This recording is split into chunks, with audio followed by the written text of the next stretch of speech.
स्वागत है आप सभी को नकाइमो के एपिसोड नंबर 8 में। एपिसोड के स्टार्टिंग में हम देखते हैं सोगो यहाँ पर सबसे पहले स्कूल में आके अपना सुपरवाइजिंग वाला काम कर रहा होता है। तभी यहाँ पर कानागी आके सोगो को गुड मॉर्निंग कहती है। सोगो उसकी स्कर्ट को देखकर कहता है आखिर तुम इतनी छोटी स्कर्ट क्यों पहनी हुई हो, इससे तो तुम्हारा सब कुछ दिखाई दे जाएगा। कानागी इस पर कहते आखिर क्या दिखाई दे जाएगा। सोगो उससे कहता है मजाक करना बंद करो, तुम्हें सब कुछ पता है मैं क्या कह रहा हूँ। स्कूल के नियम है कि तुम्हें नॉर्मल साइज के स्कर्ट पहनने होंगे, पर ये स्कर्ट काफी ज्यादा छोटा है। कानागी इस पर कहते अगर तुम्हें ऐसा लगता है तो तुम इसे मापो और जांच कर लो कि ये नॉर्मल साइज का है या फिर छोटा है, और क्योंकि तुम्हारे पास ऐसा कहने की कोई सबूत नहीं है तो मैं इसे एक्सेप्ट नहीं करूंगी। इस पर सोगो सच में टेप निकाल के स्कर्ट को मापने लगता है। तभी कानागी स्कर्ट को ऊपर उठाने लगती है और कहते हैं क्या तुम अंदर की चीज को देखना चाहते हो, पर माफ करना अभी मैं तुम्हें ये नहीं दिखा सकता। अगर तुम स्टूडेंट काउंसिल के मेंबर नहीं होते तो शायद मैं तुम्हें दिखा देता। सोगो कहता है क्या तुम मुझे स्टूडेंट काउंसिल मेंबर छोड़ने के लिए लुभा रहे हो। तभी यहाँ पर कोनोही आ जाती है और सोगो को ये सब करते हुए देखकर वो उसके ऊपर काफी गुस्सा हो जाती है। तभी सोगो उससे कहता है तुम गलत समझ रहे हो, सुपरवाइजर होने के नाते मैं कानागी की स्कर्ट को माप रहा हूँ। कोनोही इस पर कहते हैं तो फिर मेरी भी नापो। सोगो उससे कहता है पर तुम तो स्कूल नियमों का पालन करती हो ना। कोनोही कहते हैं जब तक तुम इसे मापोगे नहीं तब तक तुम्हें इसके बारे में पता कैसे चलेगा। तभी कानागी उससे कहते हैं आखिर तुम क्या कह रहे हो, स्कूल के नियमों को तोड़ने के लिए इसे कम से कम मेरी जितना छोटी होनी चाहिए। कोनोही कहते हैं तो ठीक है, इस बारे में क्या ख्याल है। ऐसा कहकर वो अपनी स्कर्ट को थोड़ी सी ऊपर उठा लेती है। इस पर कानागी भी थोड़ी सी अपनी स्कर्ट को ऊपर उठा लेती है और ऐसा कहकर वो दोनों ही अपनी स्कर्ट को धीरे धीरे ऊपर उठाने लगते हैं। सोगो इस पर शर्मा जाता है और कहता है आखिर तुम कंपटीशन क्यों कर रहे हो। तभी वहाँ पर थोड़ी सी हवा चलती है जिससे उन दोनों की अंधेरी गुफा से पर्दा हट जाती है और सोगो ये देख लेता है। कोनोही इस पर काफी शर्मा जाती है और कहती है क्या तुमने इसे देख लिए। सोगो इस पर कहता है नहीं मैंने कुछ भी नहीं देखा। तभी कानागी उससे कहती है मेरे बारे में क्या किया, तुम मेरी तरफ तो नहीं देखे ना। सोगो कहता है नहीं मैंने नहीं देखा, लेकिन वैसे भी तुम शॉर्ट्स पहने हुए हो। कानागी इस पर गुस्सा हो जाती है और कहते तो तुम देख ले, तुम एक प्यांटी हंटर हो। तभी यहाँ पर कुनिताची आ जाती है और कहती है आखिर यहाँ पर इतनी हंगामा क्यों हो रहा है। नेक्स्ट टाइम देखते हैं कुनिताची यहाँ पर सोगो को बिठा के उसके ऊपर गुस्सा हो रही होती है और उसे लेक्चर सुना रही होती है, पर सोगो की तो नजर यहाँ पर होता है। तभी कुनिताची ये नोटिस कर लेती है और कहती है सिंपाई आखिरकार तुम ये क्या देख रहे हो। सोगो इस पर कहता है नहीं मैं कहीं भी नहीं देख रहा। नेक्स्ट टाइम देखते हैं मिजुटानी सोगो को कह रही होती है क्या तुम कुनिताची के बैकग्राउंड के बारे में कुछ जांच कर पाए। सोगो कहता है मुझे तो स्टूडेंट काउंसिल के कामों से राहत नहीं मिलता है तो मैं उसके बारे में जांच क्या करूंगा। मिजुटानी कहते मैं समझ सकती हूँ, स्कूल में वो वाइस प्रेसिडेंट होने के नाते तुम उससे खुलकर नहीं मिल सकते, इसलिए तुम दोनों को कहीं बाहर चलना चाहिए। बाहर वो ना ही स्टूडेंट काउंसिल की वाइस प्रेसिडेंट है और ना ही तुम स्टूडेंट काउंसिल के मेंबर, इससे तुम अच्छे से उसके साथ घुल मिल पाओगे और उसके बारे में जांच कर पाओगे। सोगो कहता है पता नहीं मुझे ये करना थोड़ा सा अजीब क्यों लग रहा है, लेकिन एक तरह से ये सही भी है। मिजुटानी कहते तो ठीक है मैं तुम दोनों की बाहर चलने की बंदोबस्त करती हूँ। नेक्स्ट हम अगले दिन देखते हैं तेंदो और कुनिताची सोगो और मिजुटानी के साथ अम्यूजमेंट पार्क में आए हुए होते हैं। सोगो यहाँ पर मिजुटानी को कहता है आखिर तेंदो यहाँ पर क्यों है। मिजुटानी कहते हैं मैंने सोची कि अगर मैं सिर्फ कुनिताची को इन्वाइट करने के बदले तेंदो को भी उसके साथ इन्वाइट करूँ तो वो और भी आसानी से मान जाएगी। नेक्स्ट हम देखते हैं वो सभी रोलर कोस्टर के सामने आ चुके होते हैं। कुनिताची इसे देखकर कहते हैं आखिर ये क्या चीज है। सोगो कहता है क्या तुम्हें रोलर कोस्टर के बारे में नहीं पता। कुनिताची कहते हैं हाँ पर ये मेरी पहली बार है जब मैं किसी थीम पार्क में आई हुई हूँ। तभी तेंदो सोगो को कहते हैं कुनिताची की फैमिली बहुत स्ट्रिक्ट है इसलिए उसे बाहर की ज्यादातर चीजों के बारे में नहीं पता।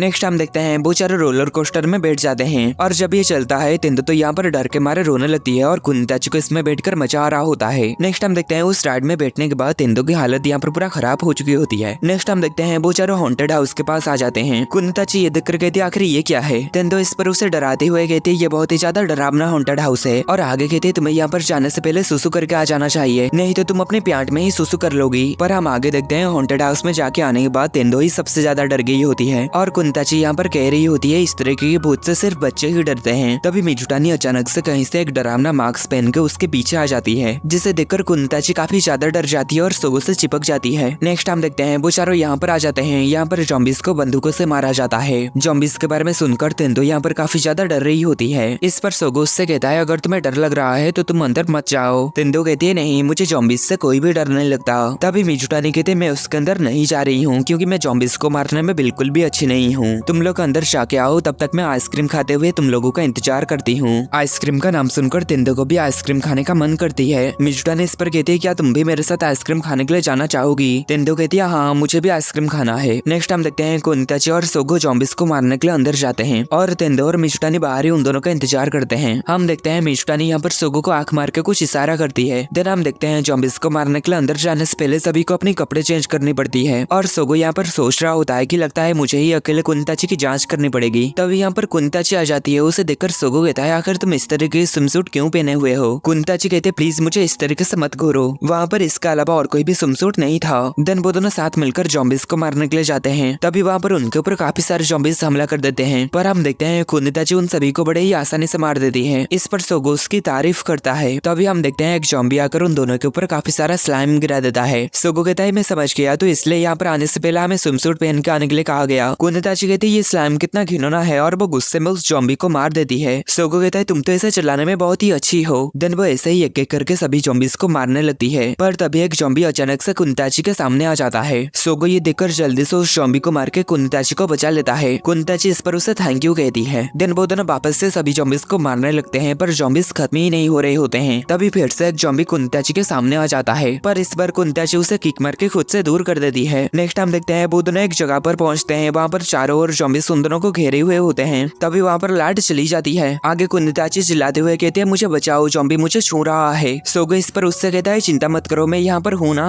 तभी यहाँ पर लाइट आ जाता है। हम देखते हैं सोगो के हाथ कुनिताची के संतरे के ऊपर होता है और आगे सोगो कुनिताची के संतरे को दबाने भी लगता है। कुनिताची इस पर काफी गुस्सा हो जाती है। सोगो इस पर कहता है माफ कर दो, मैं ये जानबूझकर नहीं कर रहा था। तभी कुनिताची उसे एक थप्पड़ मारती है। देन हम देखते हैं वो चारों बहुत सारे झूले में बैठते हैं और मजे करते हैं। नेक्स्ट हम देखते हैं सोगो और कुनिताची यहाँ पर बैठकर जूस पी रहे होते हैं। तभी कुनिताची की नजर पड़ती है तेंदो और मिजुटानी के ऊपर, जो कि इस झूले के ऊपर बैठे हुए होते हैं। तभी सोगो कुनिताची को ऐसे देखकर कहता है चलो हम भी उस राइड में बैठते हैं, पर कुनिताची मना कर रही होती है कि मुझे बच्चों वाले झूले में नहीं बैठना। पर सोगो उसके हाथ को पकड़ के उसे उस झूले में बिठाने के लिए लेके जाने लगता है। कुनिताची पहले तो इसके लिए मना कर रही होती है, पर बाद में सोगो के साथ आकर काफी खुश हो रही होती है। नेक्स्ट हम देखते हैं वो सभी एक मॉल में आ जाते हैं। कुनिताची यहाँ पर ये की रिंग ऑर्नामेंट को ही देख रही होती है। तभी यहाँ पर सोगो आ जाता है और कहता है क्या तुम्हें ऐसी चीजें पसंद है? कुनिताची कहती नहीं, मुझे लगा कि मैंने पहले भी इसे कहीं देखा है, इसलिए मैंने इसे देखने लगा। तभी सोगो इसे देखकर उसे कुछ याद आता है। तभी तेंदो यहाँ पर आ जाती है और इसे देखकर कहते ये तो कितना क्यूट है। नेक्स्ट हम रात का सीन देखते हैं। सोगो यहाँ पर इस ऑर्नामेंट को खरीद चुका होता है, पर उसे ये याद नहीं आ रहा होता है कि उसने पहले इस ऑर्नामेंट को कहाँ पर देखा था। तभी उसे याद आ जाता है कि ऑर्नामेंट में की फोन में लगा हुआ था और वो सोचता है कि कुनिताची भी आज इसी को ही देख रही थी। देन सोगो कोनोई को फोन करता है और कहता है मुझे तुमसे एक मदद चाहिए। नेक्स्ट हम अगले दिन देखते हैं कुनिताची कह रही होती है मैं चाहती कि सोगो और मैं हम दोनों मिलकर सुपरवाइज करें, पर पता नहीं वो कहाँ चला गया। देन वो जब क्लब रूम में आती है तो वो सामने सोगो को देखती है। सोगो उससे कहता है मैं तुम्हारा ही इंतजार कर रहा था, जब तुम सुपरवाइज की ड्यूटी पूरा करने के लिए बाहर गई हुई थी तब मुझे यहाँ पर कुछ मिला। कुनिताची इस पर कहते हैं आखिर क्या मिला? सोगो इस पर उसे ये फोन दिखाते हुए कहता है मुझे ये मिला। कुनिताची इस पर कहते हैं आखिर ये क्या है, मुझे नहीं पता। सोगो उससे कहता है बहाने मत बनाओ, उस दिन जब एक लड़की मेरी छोटी बहन होने का दावा करते हुए ब्रॉडकास्ट कर रही थी तब तुम कहीं पर भी नहीं थे, और आज मुझे इस कमरे में वॉइस चेंजिंग मोबाइल फोन मिला है। कुनिताची कहते हैं तो तुम्हें लगता है मैं ही तुम्हारी वो छोटी बहन हूँ? सोगो कहता है तुमने उस दिन सबसे पहले अपने फोन को ब्रॉडकास्टिंग माइक के साथ जोड़े, देन इस वॉइस चेंजिंग फोन से अपने फोन को कॉल करके बात किए, जिससे तुम्हारा वॉइस चेंज हो गया। कुनिताची इस पर हंसती है और कहती है मुझे लगा था कि तुम थोड़े से ज्यादा स्मार्ट हो गए, और आगे कहते हैं मुझे लगता है तुमने उस ऑर्नामेंट को उसी दुकान से ही खरीदे हो, क्योंकि उस रकून की पूंछ में के फोन में लगा रकून की पूंछ से अलग है, और तुम कोनोई की फोन को लाके इस रकून को लगा के कह रहे हो कि ये वो फोन है।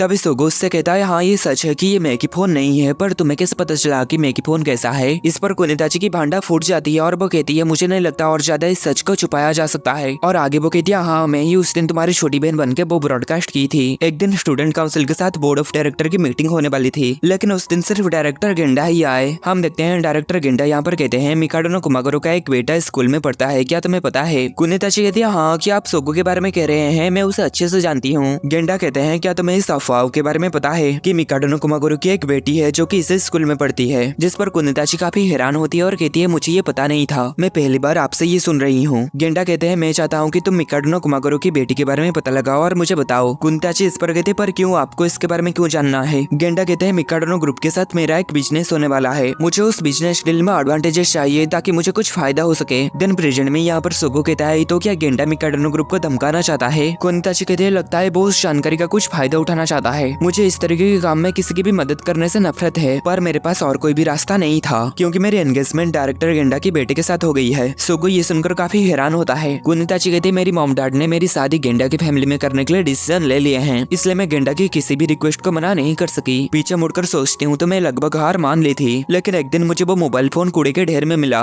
और मेरे मन में तुम्हें बचाने का एक आइडिया आया। तभी हम पास्ट का सीन देखते हैं जब कुनिताची माइक में कही थी हालांकि ऐसा मत सोचना कि मैं कोई ऐसा पर्सन हूँ जिसे तुम जानते हो, अगली बार जब तुम मुझे ढूंढने की कोशिश करोगे तो सारे सीक्रेट्स जो कि मेरे पास है सब कुछ बाहर आ जाएंगे। सोगो कहता है तो तुम ये बात मुझसे नहीं बल्कि गेंडा से कह रहे थे। तभी हमें पास्ट का सीन दिखाया जाता है जब कुनिताची सोगो से कहती है तुम्हें अपने आसपास का ध्यान रखना होगा। सोगो ये सब सोचते हुए कहता है तुम मुझे चेतावनी देना चाहते थे कि गेंडा किस तरह मुझ तक पहुंचना चाहता है। कुनिताची कहती है हाँ, इसलिए इसलिए मैंने तुम्हें स्टूडेंट काउंसिल का मेंबर बनाया था। मैंने सोचा था कि ऐसा करके तुम्हें गेंडा से भी छुटकारा मिल जाएगा। आगे सोगो कुंताची से माफी मांगते हुए कहता है तुम मेरी मदद करने के लिए ये सब कर रहे थे, पर मुझे इसका एहसास ही नहीं हो पाया। आगे कुंताची कहती है तुम्हें माफी मांगने की कोई जरूरत नहीं है, माफी तो मुझे मांगनी चाहिए क्योंकि मैं परिवार और सम्मान के साथ बंदी होने की वजह से मैं इस तरीके की बेकार रिक्वेस्ट को रिजेक्ट नहीं कर सकती थी। तभी सोगो उससे कहता है क्या तुम एंगेजमेंट तोड़ नहीं सकते? कुंताची कहते ये इम्पॉसिबल है, ये मेरी मॉम डैड के द्वारा किया गया वादा है, इसलिए ये पहले ही डिसाइड हो चुका है। तभी सोगो कुंताची के साथ बिताए गए सारे पल को याद करने लगता है और आगे कुंताची को कहता है तुम मेरे लॉवर बन जाओ। कुंताची इस पर काफी हैरान होती है और शर्मा रही होती है। तभी सोगो कहता है मेरा मतलब था हम प्यार करने का नाटक करेंगे। कुंताची कहते तो इससे एंगेजमेंट कैंसिल हो जाएगी है ना? सोगो कहता है अगर तुम नहीं चाहते तो तुम्हें शादी करने की जरूरत नहीं है, चाहे वो तुम्हारी फैमिली के लिए ही क्यों ना हो, पर ये बात गलत है। मैं ये इसलिए कह रहा हूँ क्योंकि मैं तुम्हारी मदद करना चाहता हूँ। ये अजीब लग सकता है पर मैं तुम्हें बचाना चाहता हूँ। तुम्हारा दुख भरा फीलिंग्स को जानने के बाद अब मैं तुम्हें अकेला नहीं छोड़ सकता। तभी कुंताची कहती है प्लीज अपने आंखें बंद करो। सोगो ये सुनकर कंफ्यूज होता है पर वो अपनी आंखें बंद कर लेता है। आगे हम देखते हैं कुंताची अपने कपड़े उतारने लगती है। दिन वो सोगो को कहता है अपने आंखें खोलो। आगे जब सोगो अपने आंखें खोलता है तो सामने कुंताची को ऐसे देखकर काफी शर्मा जाता है। कुंताची कहती है मैं अपनी फैमिली को झूठ बोल के धोखा नहीं दे सकती, अगर हमें लवर बनना है तो हमें एक दूसरे को सच में सच्चा प्यार करना पड़ेगा। ऐसा कहकर वो सोगो की ओर आगे बढ़ने लगती है। सोगो धीरे धीरे पीछे हट रहा होता है और कहता है रुक जाओ। तभी कुंताची उसके ऊपर चढ़ जाती है और कहती है तुम मेरी जिम्मेदारी लोगे है ना? ये दोनों इसी पोजीशन में ही होते हैं। तभी यहाँ पर सीगा आ जाती है और वो इन दोनों को ऐसे देखकर काफी ज्यादा शर्मा जाती है और जोर से चिल्लाती है। नेक्स्ट हम देखते हैं सोगो कानागी कोनोई यहाँ पर लंच कर रहे होते हैं। तभी कोनोई कहते हैं तुमने स्टूडेंट काउंसिल के सुपरवाइजर रोल को क्यों छोड़ दिया? सोगो इस पर कुछ जवाब नहीं दे पाता। तभी कानागी इस पर कहती है खैर कारण जो भी हो मुझे इससे राहत मिली। तभी कुनिताची यहाँ पर अपनी लंच लेकर आ जाती है और सोगो से कहती है चलो साथ में खाना खाते हैं सिंपाई। इस पर सोगो के साथ ये दोनों भी काफी हैरान होते हैं। हम देखते हैं कुंताची यहाँ पर बहुत सारा खाना लेके आई हुई होती है। तभी कुंताची सोगो से कहती है आखिर साथ में खाना खाने के लिए कहने पर तुम इतने हड़बड़ा क्यों रहे हो? मैं तो तुम्हारे लवर हूँ ना? ये सुनकर कोनोई कानागी काफी हैरान होते हैं। तभी सोगो उससे कहता है ये बात हर जगह मत कहा करो, ये सिर्फ तुम्हारी एंगेजमेंट कैंसिल करने के लिए है। कुंताची कहती है हाँ तुम्हारा शुक्रिया, तुम्हारी मदद की वजह से मैं अपनी एंगेजमेंट को कैंसिल कर पाई। ऐसा लगता है कि मेरे पापा को तुम पसंद आ गए हो। मुझे लगता है हमारा रिलेशनशिप बहुत ही अच्छा है, हमारी शादी जरूर होगा। तभी इस पर ये दोनों गुस्सा हो जाते हैं और कहते हैं आखिर हमारे पीठ पीछे तुम दोनों का क्या चल रहा है? तभी सोगो कहता है तुम दोनों गलत समझ रहे हो, इसका एक बहुत ही बड़ा कारण है। और इतने में ये एपिसोड खत्म हो जाता है।